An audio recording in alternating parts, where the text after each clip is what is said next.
Fast taste land. ഞാൻ നീത രാജീവ്. നമുക്ക് റംസാനല്ലേ വരുന്നത്. റംസാന് നോമ്പ് തുറക്കുമ്പോ നമുക്ക് കുറച്ച് പലഹാരങ്ങളൊക്കെ ഉണ്ടാക്കണ്ടേ. അപ്പോൾ നോമ്പ് തുറക്കുമ്പോൾ കഴിക്കാൻ പറ്റിയ നല്ലൊരു പലഹാരമാണ് നമ്മൾ ഇന്ന് ഉണ്ടാക്കുന്നത്. നമ്മൾ ഇന്നൊരു സ്വീറ്റ് ആയിട്ടുള്ള ഡിഷാണ് ഉണ്ടാക്കുന്നത്. അതെന്താണെന്ന് വെച്ചിട്ടുണ്ടെങ്കിൽ ഉന്നക്കായാണ് ഉണ്ടാക്കാൻ പോകുന്നത്. ഉന്നക്കായ ഉണ്ടാക്കിയെടുക്കാൻ വേണ്ടിയിട്ട് വളരെ എളുപ്പമാണ്. നമ്മളിപ്പോൾ ഏത്തപ്പഴം വേവിച്ചെടുക്കുന്ന ആ ഒരു ടൈം മാത്രമേ ഇതിൽ കൂടുതലായിട്ട് വരുന്നുള്ളൂ. അല്ലാതെ ബാക്കി എല്ലാ പ്രോസസ്സും വളരെ എളുപ്പത്തിലുള്ളതാണ്. അപ്പോൾ നമുക്ക് ഉന്നക്കായയിൽ നമുക്ക് ഇഷ്ടമുള്ള കാര്യങ്ങളെല്ലാം ഫില്ല് ചെയ്യാം കേട്ടോ.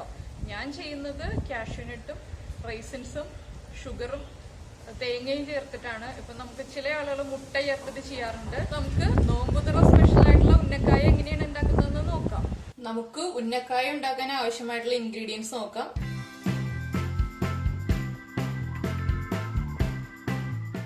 നമ്മള് 3 ഏത്തപ്പഴം പുഴുങ്ങിയെടുത്തിട്ടുണ്ട്. റൈസിൻസ്, കാഷ്യൂനട്ട്, ഏലക്ക, പഞ്ചസാര, തേങ്ങ ചിരവിയത്, നെയ്യ്, വെളിച്ചെണ്ണ. ഞാനിത് വെളിച്ചെണ്ണയിലാണ് ഫ്രൈ ചെയ്യുന്നത്, അതുകൊണ്ടാണ് വെളിച്ചെണ്ണ എടുത്ത് വെച്ചിട്ടുള്ളത്.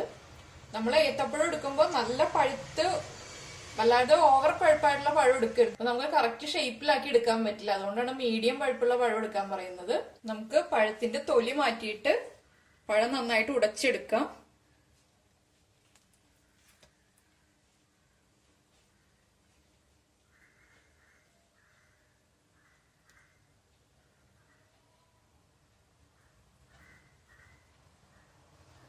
പഴം തൊലി മാറ്റിയതിന് ശേഷം രണ്ടായിട്ട് കട്ട് ചെയ്യുക.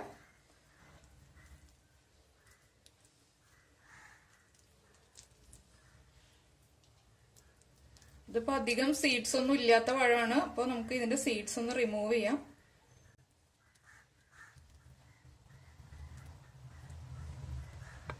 ബാക്കിയുള്ള പഴം നമുക്ക് സീഡ്സ് റിമൂവ് ചെയ്തെടുക്കാം. അപ്പൊ നമ്മള് പഴം നന്നായിട്ട് ഉടച്ചെടുത്തിട്ടുണ്ട്. പഴത്തിന് ഒട്ടും തരിയും കട്ടകളൊന്നും ഇല്ലാതെ നമ്മൾ ഉടച്ചെടുക്കുക. നമുക്കിനി ഇതൊരു സൈഡിലേക്ക് മാറ്റി വെച്ചിട്ട് ഫില്ലിംഗ് റെഡിയാക്കാം. ഫില്ലിംഗ് റെഡിയാക്കാനായിട്ട് നമ്മളൊരു പാൻ വെച്ചിട്ടുണ്ട്. പാൻ നന്നായിട്ട് ചൂടായിട്ടുണ്ട്. പാനിലേക്ക് നമുക്ക് 2 ടീസ്പൂൺ നെയ്യ് ചേർത്ത് കൊടുക്കാം.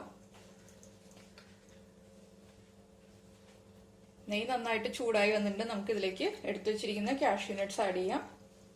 കാഷ്യൂനട്ടിന്റെ അളവൊക്കെ നമുക്ക് തീരുമാനിക്കാം കേട്ടോ. വളരെ കുറച്ച് മതി, അധികം കാഷ്യൂനട്ടൊന്നും വേണ്ട. കാഷ്യൂനട്ടിന്റെ കളർ ഒന്ന് ചേഞ്ച് ആയി തുടങ്ങുമ്പോൾ നമുക്ക് റൈസിൻസ് ആഡ് ചെയ്യാം. നമ്മുടെ റൈസിൻസ് റെഡി ആയിട്ട് വന്നിട്ടുണ്ട്. നമുക്ക് ഇതിലേക്ക് ഷുഗർ ആഡ് ചെയ്ത് കൊടുക്കാം. ഞാൻ ലോ ഫ്ലെയിമിൽ വെച്ചിട്ടാണ് ഷുഗർ ആഡ് ചെയ്യുന്നത്.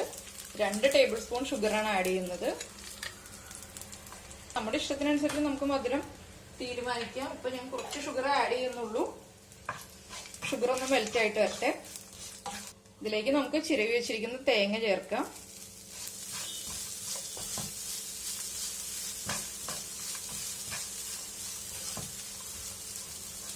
തേങ്ങ വേഗം തന്നെ ഡ്രൈ ആയി പോവാതിരിക്കാൻ വേണ്ടിയിട്ടാണ് ഞാൻ ആദ്യം ഷുഗർ ആഡ് ചെയ്തത്. നമ്മൾ തേങ്ങ ചേർത്തതിന് ശേഷം ഷുഗർ ആഡ് ചെയ്യുകയാണെങ്കിൽ വേഗം തേങ്ങ ഡ്രൈ ആയി പോവും. അപ്പൊ അത് നമുക്ക് കാണാനും ഭംഗി ഉണ്ടാവില്ല, കഴിക്കാനും അത്ര ടേസ്റ്റ് ഉണ്ടാവില്ല. നമ്മുടെ തേങ്ങയും ഷുഗറും എല്ലാം നന്നായിട്ട് മിക്സ് ആയി വന്നിട്ടുണ്ട്. നമുക്ക് ഫ്ലെയിം ഓഫ് ചെയ്തിട്ട് ഈ മിക്സ് ഒരു ബൗളിലേക്ക് മാറ്റി വെക്കാം. നമുക്ക് നമ്മൾ റെഡിയാക്കി വെച്ച മിക്സിലേക്ക് കുറച്ച് ഏലക്ക പൊടിച്ചത് ചേർക്കാം. ഞാനിവിടെ ഉണ്ടാക്കുമ്പോൾ എപ്പോഴും ഏലക്ക പൊടിച്ചത് ചേർക്കാറുണ്ട്. ഏലക്ക പൊടിച്ചത് ചേർത്തിട്ട് നമ്മൾ നന്നായിട്ട് മിക്സ് ചെയ്യുക. നമ്മൾ പാനിൽ ഇട്ടിട്ട് ഏലക്ക പൊടിച്ചതൊക്കെ ചേർക്കാത്തത് എന്താണെന്ന് വെച്ചിട്ടുണ്ടെങ്കിൽ ചൂടോടെ ഇരിക്കുമ്പോൾ നമ്മുടെ തേങ്ങ പാനിൽ ഇരുന്നിട്ട് വേഗം ഡ്രൈ ആവും. അതുകൊണ്ടാണ് ഞാൻ ബൗളിലേക്ക് മാറ്റിയതിന് ശേഷം ഏലക്ക പൊടിച്ചത് ആഡ് ചെയ്യുന്നത്. നമുക്കിത് നീക്കി വെക്കാം. നമുക്ക് പഴത്തിന്റെ മിക്സ് ചെറിയ ബോൾസ് ആയിട്ട് ഉരുട്ടിയെടുക്കാം. നമ്മുടെ കയ്യിൽ കുറച്ച് നെയ്യ് തടവിയതിന് ശേഷം മാത്രം ഉരുട്ടിയെടുക്കുക.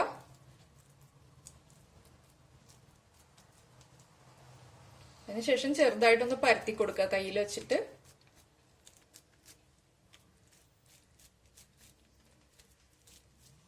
ഇതിന്റെ നടുവിലേക്ക് നമുക്ക് ഫില്ലിംഗ് വെച്ചു കൊടുക്കാം. നമുക്ക് എത്ര ഫില്ലിംഗ് വേണോ അതുപോലെ നമ്മുടെ ബോളിന്റെ വലിപ്പം, നമ്മൾ പരത്തിയെടുത്തിരിക്കുന്ന ഇതിന്റെ വലിപ്പം അനുസരിച്ചിട്ട് നമുക്ക് ഫില്ലിംഗ് വെച്ചു കൊടുക്കാം.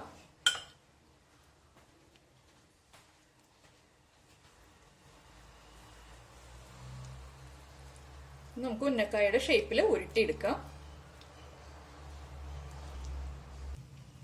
അപ്പൊ ഇതാ നമ്മുടെ ഒരു ഉന്നക്കായ റെഡി ആയിട്ടുണ്ട്. നമുക്കിത് പ്ലേറ്റിലേക്ക് വെക്കാം.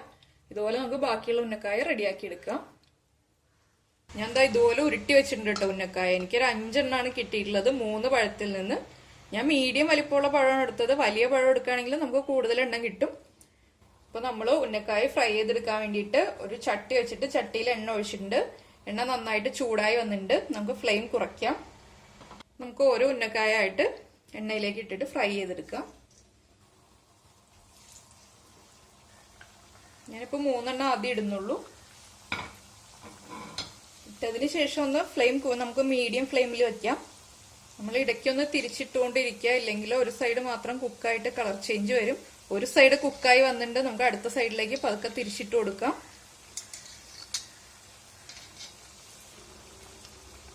എല്ലാ സൈഡും നമ്മൾ തിരിച്ചിട്ടുകൊണ്ടിരിക്കുക. എല്ലാ സൈഡും ഒരുപോലെ ബ്രൗൺ ഷെയ്ഡ് ആയി കഴിയുമ്പോൾ നമുക്ക് എടുക്കാം.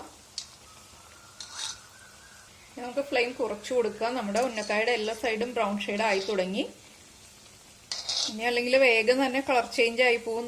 ഡാർക്ക് ബ്രൗൺ ഷെയ്ഡ് ആവുന്നതിന് മുന്നേ നമ്മൾ ഫ്ലെയിം കുറച്ച് വെക്കാം.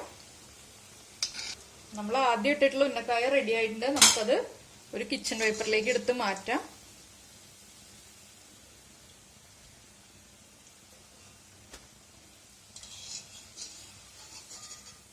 ബാക്കിയിരിക്കുന്ന ഉന്നക്കായ നമുക്ക് ഇതുപോലെ തന്നെ ഫ്രൈ ചെയ്തെടുക്കാം. ഇതാ നമ്മുടെ ഉന്നക്കായ നമ്മൾ പ്രസന്റ് ചെയ്തിട്ടുണ്ട്. അപ്പൊ എല്ലാവരും നോമ്പിന്റെ സമയത്ത് ഉന്നക്കായ ഉണ്ടാക്കി കഴിക്കാം. നോമ്പിന്റെ സമയത്ത് മാത്രമല്ല, അല്ലാത്തപ്പോഴും ഉണ്ടാക്കി കഴിക്കാം. ഇവിടെ ഇഫ്താർ വിഭവങ്ങള് വിൽക്കുന്ന ഷോപ്പുകളിലെല്ലാം നോമ്പ് സമയത്ത് മാത്രമേ നമുക്ക് ഇതുപോലെയുള്ള ഡിഷുകൾ ഉണ്ടാവാറുള്ളൂ. അപ്പൊ അതുകൊണ്ടാണ് ഞാൻ നോമ്പിന്റെ സമയത്ത് എന്ന് പറഞ്ഞത്. ഇനിയിപ്പോ എല്ലാ സമയത്തും എല്ലാവർക്കും ഉണ്ടാക്കി കഴിക്കാവുന്നതാണ്. അതുപോലെ കുട്ടികൾ സ്കൂളിൽ നിന്ന് വരുമ്പോ ഏത്തപ്പഴമൊക്കെ കഴിക്കാത്ത കുട്ടികളാണെങ്കിൽ നമുക്ക് ഇതുപോലെയൊക്കെയുള്ള ഡിഷുകൾ ഉണ്ടാക്കി കൊടുത്തിട്ട് കഴിപ്പിക്കാം. കുറച്ച് മധുരമൊക്കെയുള്ള ഡിഷ് ആകുമ്പോൾ കുട്ടികൾ നന്നായിട്ട് ഇഷ്ടപ്പെട്ട് കഴിക്കും. അപ്പൊ എല്ലാവരും ഉണ്ടാക്കി കഴിച്ചതിന് ശേഷം കമന്റ്സ് ഒക്കെ അറിയിക്കുക. അതുപോലെ ലൈക്ക് ചെയ്യുക, ഷെയർ ചെയ്യുക. സബ്സ്ക്രൈബ് ചെയ്യാത്ത ആളുകൾ സബ്സ്ക്രൈബ് ചെയ്യുക. നമുക്ക് അടുത്ത ഡിഷുമായിട്ട് അടുത്ത ദിവസം കാണാം. ബൈ.